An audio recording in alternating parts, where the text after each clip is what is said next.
प्रिय विद्यार्थियों, Vande Mataram. Rajasthan police sub inspector भर्ती परीक्षा 2016 का अंतिम परीक्षा परिणाम आ चुका है और हम आपको रूबरू करवा रहे हैं भाटिया आश्रम के सफल अभ्यर्थियों से, ताकि आप उनसे प्रेरणा ले सकें और इस बात को सीख सकें कि चयन किस प्रकार से होता है।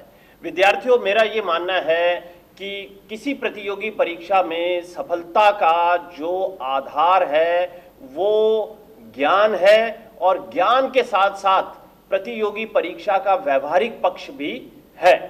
आज हम आपकी मुलाकात जिस सफल अभ्यर्थी से करवाने जा रहे हैं उनका नाम है मैना। मैना, आपको बहुत बहुत बधाई हो। धन्यवाद सर, आपको भी बहुत बहुत बधाई हो। धन्यवाद मैना। मैना, आपके नाम के कारण मुझे कुछ पुरानी स्मृतियां ताजा हो गई। जब हम लोग छोटे थे तो रामलीला किया करते थे और मैं रामलीला के अंदर लक्ष्मण की भूमिका अदा किया करता था। और एक प्रसंग मुझे आपके नाम की वजह से ध्यान आ रहा है और वो प्रसंग ये है कि मेघनाद और लक्ष्मण जी का युद्ध चल रहा होता है और मेघनाद बार बार युद्ध के दौरान लक्ष्मण जी को कहता है कि मैं ऐसा हूं, मैं वैसा हूं। तो लक्ष्मण जी उसे संबोधित करते हुए कहते हैं कि मेघनाद अब गर्व यह घमंड दे त्याग, मैं का अच्छा नहीं किसी भांति भी राग। और एक जगह इसी के भीतर प्रसंग आता है कि मैना जो मैना कहती है वो सबके मन को भाती है, बकरी जो मैं करती है वो गले छुरी फिरवाती है। यानी मैं ना का अर्थ है मैं ना, अहम से रहित, अहंकार से मुक्त। और यही मेरा मानना है कि जीवन के अंदर सिर्फ तीन ही चीजें हैं, एक तो विनम्र रहें, दूसरा अहम से मुक्त रहें और तीसरा सेवा करें। खैर, ये तो मेरी बात हुई, मेरी पुरानी स्मृतियों की चर्चा हुई। तो मैंने सबसे पहले ये बताएं कि आप कहाँ की रहने वाली हैं? सर, मैं हनुमानगढ़ के जोड़किया गांव की निवासी हूँ। आपके परिवार में कौन कौन है? सर, मेरे परिवार में मेरे माताजी, मेरे दो छोटे भाई और एक मैं हूँ। आपकी माताजी और भाइयों का नाम हमें बताइए। मेरी माताजी का नाम श्रीमती सरवती देवी है और भैया का नाम, छोटे हैं दोनों, एक का नाम गगनदीप है और एक का नाम सुनील है। और आपके पिताजी क्या काम करते हैं? सर, मेरे पापा जी अभी 2019 में एक्सपायर हो गए हैं। मैंने आपके पिताजी के जाने के पश्चात आपका घर किस प्रकार से चला? सर, 2012 से पापा जी काफ़ी बीमार रहने लगे थे, अस्थमा की प्रॉब्लम थी। तो मैंने और गगन ने निर्णय किया कि हमें पढ़ना भी है और घर को भी संभालना है। तो हमने स्कूल ज्वाइन किया प्रगति बाल विद्या मंदिर सतीपुरा में। 2015 में हमारी ग्रेजुएशन होने के बाद गगन ने कहा भी मुझे कंपटीशन की तैयारी करनी है, भी पढ़ना है। तो मैंने उससे कहा तू सूरतगढ़ चला जा, तुम तैयारी कर ले। और फिर उसने पटवारी की तैयारी स्टार्ट की और 2017 में उसका पटवारी पद पर चयन होने के बाद मैं सूरतगढ़ आई और मैंने तैयारी स्टार्ट की। मतलब आप लोगों ने इस प्रकार से तय किया कि पहले आपका भाई एक नौकरी को हासिल कर ले और फिर उसके पश्चात आप तैयारी करें और नौकरी को हासिल करें। जी सर। तो बहुत अच्छी एक जुगलबंदी मैं कह सकता हूं आप भाई बहनों के बीच में है। एक दूसरे के पूरक के रूप में आपने काम करते हुए परिस्थितियों को संभाला, अपने घर को भी चलाया और प्रतिष्ठित पदों को भी हासिल किया। तो अब आपके भाई की पोस्टिंग कहाँ पर है? सर, अभी मेरे भाई की पोस्टिंग जोधपुर ओसिया में है। जोधपुर ओसिया में? जी सर। मैंने फरवरी 2017 में सूरतगढ़ आने के पश्चात आपको किन किन कठिनाइयों का सामना करना पड़ा? सर, यहाँ आने के बाद मैंने आश्रम ज्वाइन किया तो पीजी में छोड़ा था भैया ने। तो एक हॉस्टल की फ़ीस भरने में भी दिक्कत आ रही थी क्योंकि लगते ही पटवारी की सैलरी इतनी ज़्यादा नहीं होती है, घर का भी थोड़ा देखना पड़ता था, तो बुक्स भी लेनी पड़ती थी। तो पढ़ाई के थोड़ी बहुत ये आर्थिक समस्याएं आपके साथ जारी रही तैयारी के दौरान? हाँ जी सर। अच्छा, पढ़ाई संबंधी क्या दिक्कतें आपको फेस करनी पड़ी? सर, जैसे मेरी स्टडी 2012 के बाद एक तरह से छूट ही गई थी क्योंकि मैं प्राइमरी के बच्चों को पढ़ाती थी।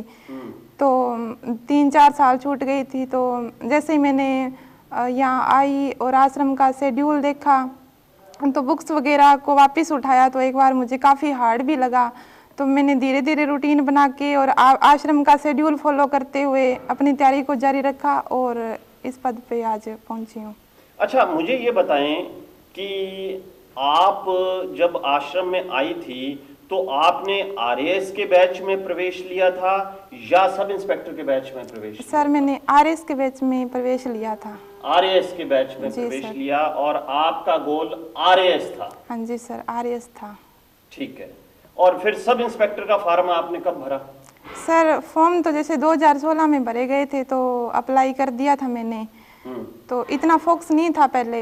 फिर आरएस बैच में आने के बाद एक बार सर आप क्लास में आए तो आपने बोला कि ऐसा कोई बच्चा हो जो एक बार जैसे सीडी पकड़ना चाहता हो, जैसे पटवारी पद, कांस्टेबल पद या जो हमारा सब इंस्पेक्टर बैच चल रहा है उसमें जाना चाहता हो। तो फिर मैंने सर आरएस बैच छोड़कर और मैं सब इंस्पेक्टर बैच में आई और फिर अपनी पूरी निष्ठा से तैयारी स्टार्ट की। बिल्कुल, मैं ना कई बार बहुत सारी छोटी छोटी बारीक अनुभवजन्य बातें होती हैं जिनके आधार पर ये निर्णय लिया जाता है कि किस बच्चे को किस बैच में तैयारी करनी है। इसके बाद शायद आपकी और मेरी चर्चा भी हुई होगी और मेरा ये निर्णय रहा होगा कि एक बार की परिस्थितियों को देखते हुए और अपनी 10वीं 12वीं की परसेंटेज को देखते हुए आप सब इंस्पेक्टर बैच में जाएं। अब सब इंस्पेक्टर बैच में आपकी क्या रैंक रहती थी? प्रारंभ में क्या रैंक रही? बड़े पेपर्स की मैं बात कर रहा हूं। और उसके पश्चात जब तैयारी करते हुए कुछ अरसा हो गया तो फिर आपकी रैंक कहां तक पहुंच गई, ये बताएं। सर रैंक तो जैसे मेरी इतनी अच्छी नहीं आती थी, जैसे 50 अबव भी आती थी सब इंस्पेक्टर में आने के बाद भी। ठीक है। और आरएस में थी वो भी सर 200 में आती थी, पर मैंने रैंक मतलब की और ध्यान न देते हुए अपनी तैयारी को स्टार्ट रखा। तैयारी को आपने जारी रखा और अंडर 50 में भी आप पहुंची? हाँ जी सर, 1-2 बार अंडर 50 में भी पहुंची थी। अंडर 50 में भी पहुंची। मैं ये बता दूं कि मेरा ये मानना है कि जो बच्चे आश्रम में अंडर 100 तक प्रदर्शन करते हैं बड़े पेपर्स में, वे अवश्य कहीं ना कहीं किसी ना किसी पद पर जरूर चयनित हो जाते हैं। तो ये मेरा सभी बच्चों से आग्रह रहेगा कि वे इस बात का प्रयास करें कि लगातार अपनी रैंक को सुधारें। अंडर 100 लाएं, अंडर 50 लाएं, अंडर 25 लाएं और अंडर 10 भी लेकर आएं। ठीक है। तैयारी के दौरान बहुत सारी रोचक घटनाएं, रोचक बातें हर विद्यार्थी के साथ घटित होती हैं। तो आपके साथ कोई ऐसी होनी अनहोनी अगर हुई है तो उसकी जानकारी भी विद्यार्थियों को दें कि कभी भी घबराएं नहीं और अपने काम को दबाव मुक्त रहते हुए जारी रखें।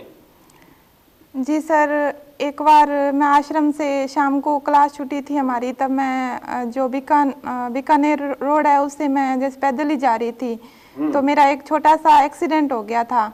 तो उस दौरान मुझे अपेक्स हॉस्पिटल ले जाया गया था। तो मेरे गले में आश्रम का आई कार्ड था तो आपको तुरंत सूचित कर दिया गया था। तो आपको सूचित करते ही आप 10 मिनट के अंदर अंदर वहाँ पहुँच गए थे सर। और मैं जानकर जैसे काफ़ी हैरान रह गई थी, भी सर इतना बिजी होते हुए भी 10 मिनट के अंदर पहुंच गए मतलब मेरा पता लेने के लिए। और सर आपकी वजह से जो अपेक्स हॉस्पिटल का चार्ज है वो भी उन्होंने नहीं लिया। अरे दरअसल सूरतगढ़ में सभी लोग आश्रम के विद्यार्थियों को कोऑपरेट करते हैं और एपेक्स हॉस्पिटल वालों ने भी सदैव हमें कोऑपरेट किया, हमारे बच्चों को कोऑपरेट किया है। तो मैं उन्हें भी धन्यवाद ज्ञापित कर देता हूं आज हमारे इस इंटरव्यू के माध्यम से। अच्छा, मुझे ये बताएं कि मई 2019 में आपके पिताजी का देहावसान हो गया और लगभग उन्हीं दिनों हमारे फिजिकल की तैयारी चल रही थी, तो आपने उसे किस प्रकार से हैंडल किया? सर मैं उस टाइम रिजल्ट आ गया था, मैं घर पे थी और फिजिकल में जैसे 20 दिन का मैक्सिमम टाइम दिया था और मेरा फर्स्ट दिन ही था तो मैं बहुत डर गई थी। फिर सलीम सर थे, पहले मैंने सर से तैयारी की थी फिजिकल की, तो सर ने मुझे कॉल किया था और मैंने कहा सर मुझसे वापस नहीं होगा। तो सर ने काफ़ी मोटिवेट किया, कहते मैं ना तेरा रिटर्न क्लियर हो चुका है, ये तेरा मतलब बहुत मेन इवेंट है जो फिजिकल का है, तू मतलब तैयारी स्टार्ट कर दे अपनी। तो सर फिर मम्मी ने भी बात की सर से और मैं वापस सूरतगढ़ आई और फिर सर ने जैसे काफ़ी मोटिवेट किया, कई बार समझाते भी थे, कुछ नहीं तेरे पापा का सपना है, पूरा हो जाएगा, तो अच्छे से तैयारी की। और सर मैंने जो फिजिकल है अपना विद एक्सीलेंट क्लियर किया था। बहुत ही बढ़िया। फिजिकल में आपको कितने अंक प्राप्त हुए हैं? सर 100 पूरे, मतलब 100 पूरे 100 में से 100 अंक आपको प्राप्त हुए। और निसंदेह इसमें सलीम जी की भूमिका मैं बहुत ही महती मानता हूं, क्योंकि उन्होंने सभी बच्चों को खूब मेहनत करवाई। मैं ना, आपने आरएएस में प्रवेश लिया, आरएएस से आप सब इंस्पेक्टर में चली गई, लेकिन मुझे अच्छी तरह से ध्यान में आ रहा है कि आपने आरएएस प्रारंभिक परीक्षा को उत्तीर्ण कर दिखाया था, सब इंस्पेक्टर की तैयारी के माध्यम से ही उत्तीर्ण कर दिखाया था। जी सर। तो फिर क्या आपने मुख्य परीक्षा दी?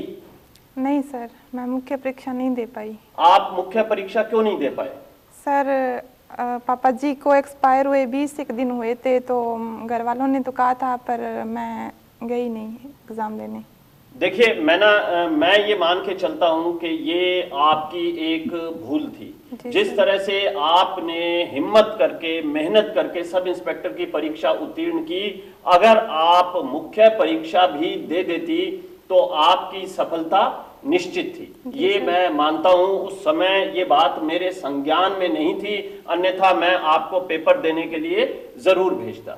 अच्छा, मैं ना, अब ये बताएं कि आपके भविष्य की क्या योजना है?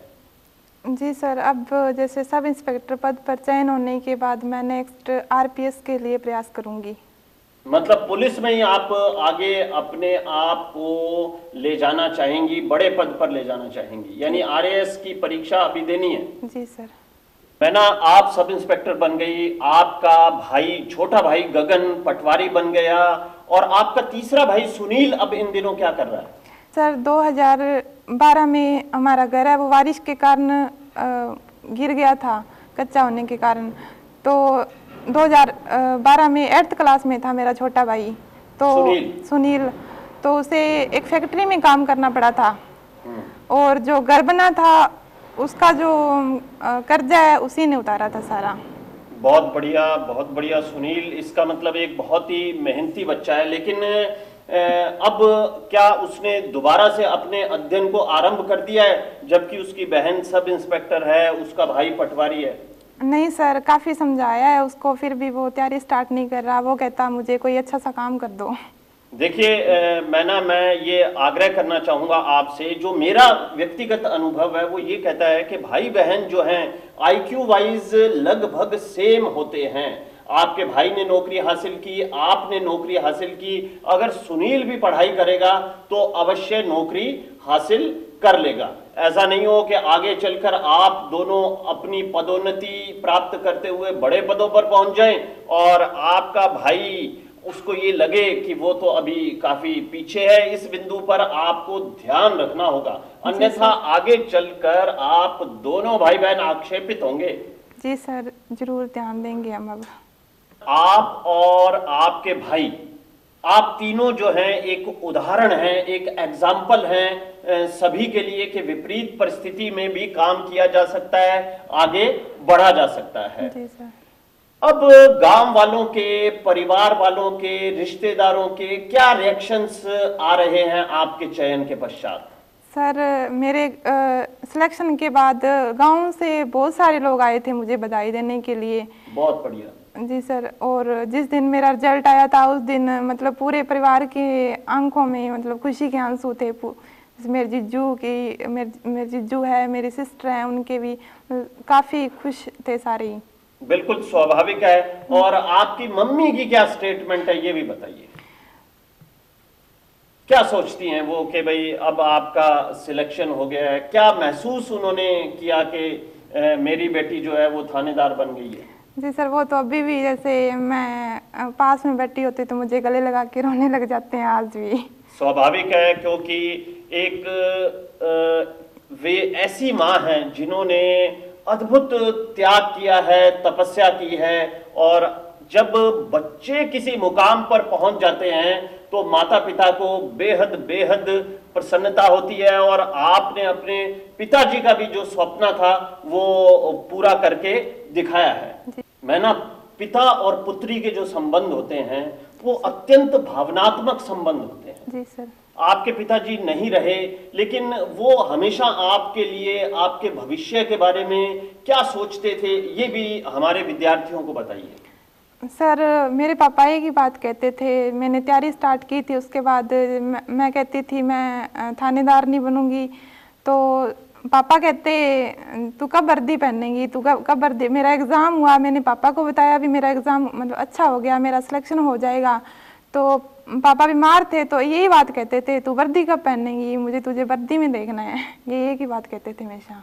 तो आपने उनका सपना जो है पूरा कर दिखाया।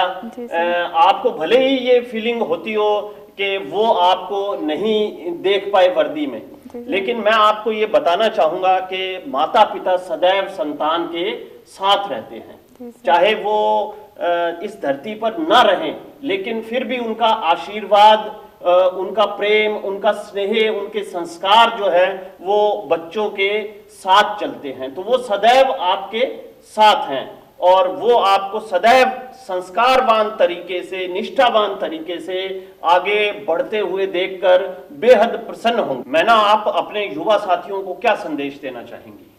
सर, मैं अपने युवा साथियों को यह संदेश देना चाहूँगी कि आश्रम का शेड्यूल है उसे फॉलो करें, और परिस्थितियाँ चाहे कैसी भी हो, जो आपने अपना लक्ष्य निर्धारित किया है उस लक्ष्य पर अडिग रहें। और जैसा सर आप क्लास में कहते भी रहे हैं कि जो परिस्थितियाँ हैं उनके बीच में से आपको रास्ता निकालना है। बिल्कुल, परिस्थितियाँ यही रहेंगी। अगर आप किन्हीं आदर्श परिस्थितियों की कल्पना कर रहे हैं तो नहीं मिलेंगी।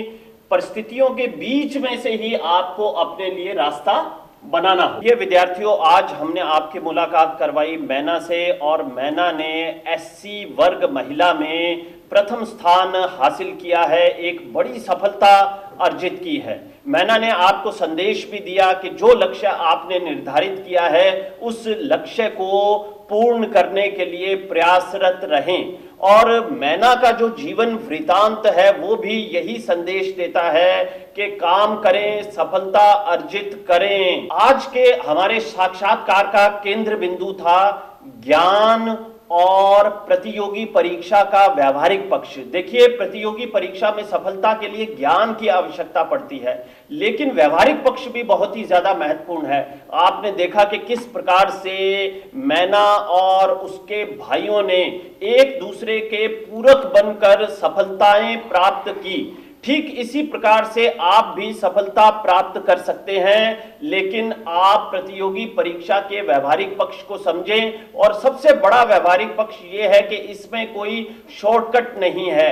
आप किन्हीं विपरीत परिस्थितियों का हवाला नहीं दे सकते हैं, क्योंकि कमोबेश प्रत्येक व्यक्ति के सामने इसी प्रकार की विपरीत परिस्थितियां हैं। तो मेरा आपसे आग्रह है कि मैना से प्रेरणा लेकर, मैना के भाइयों से प्रेरणा लेकर आप अपने काम को बदस्तूर जारी रखें। समस्याएं आएंगी, उनसे संघर्ष करें, बस घबराएं नहीं।